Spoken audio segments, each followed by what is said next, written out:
Not another Ducati, you're thinking. Well, you've been nearly right, but what I want to do this time is see if this, the Aprilia RSV Mille, is the real Bolognese, or does the Ducati still cut the pasta, as it were?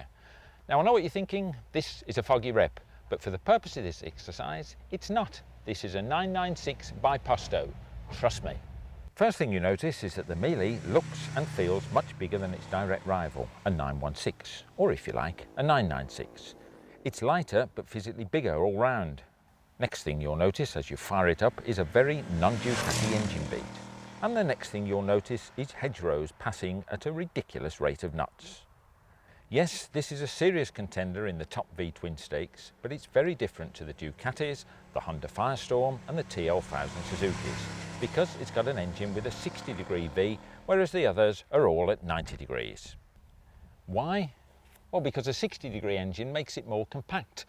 If you look on that V there, that's about 60 degrees, which is what the cylinders are like on this, whereas a Ducati is 90 degrees, which makes the engine far longer. What they've been able to do then is shift the engine further forward to get more weight up the front end. But not only that, they've also dry sumped it to get it lower, because a 60-degree engine makes the engine higher. Also, a 60-degree engine isn't as smooth as a 90 degrees, not inherently as smooth, so they've had to put balancer shafts in, one in the crankcase, one up on the back of the rear cylinder head. So was it all worth it? Well, it certainly works. It revs freely and builds quickly, more like a 4 than a twin, except that it's still got bags of that engine braking typical of a big twin. The delivery isn't as explosive as a 996 Duke, but it's still a very, very fast burn. It feels more vibey than the Duke too, not rough or intrusive, but still there. Handling and road holding wise though, it's a beaut. I've never ridden a bike that feels this big but behaves so well. It really feels light. It seems to carry hardly any inertia into corners, and the steering so neutral and the suspension so forgiving that riding it is a dream.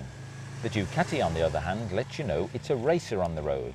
Not because it's a foggy, but because a 996 does everything you want it to, but you do have to have an input. The suspension too is very much for a smooth circuit. Britain's byways are not its forte.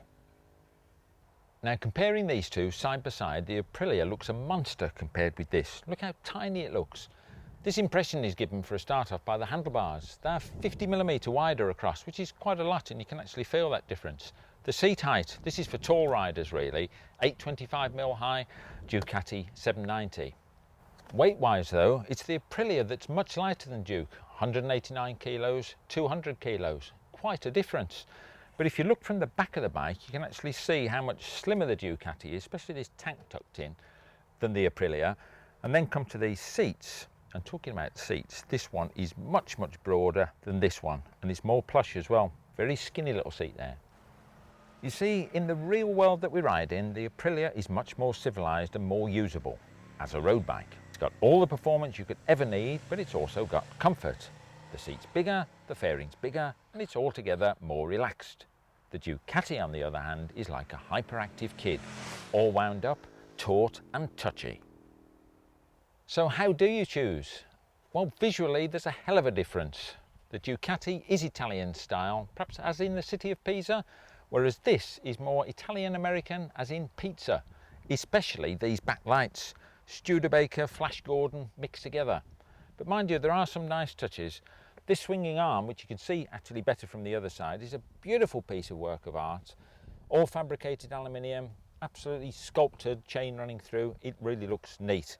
But what about this silencer? It's like an industrial can of spaghetti. It's absolutely enormous. Now, the instruments are very clever. They've got everything on there that you could possibly want with a digital display. You've even got a lap timer on the thing, and it also indicates your recorded top speed. Also on the other side, there's a temperature gauge there, there's a clock. You've also got a lap speed indicator, you've got your top speed indicated, trip mileage and all the rest of it, even a digital rev counter in the middle.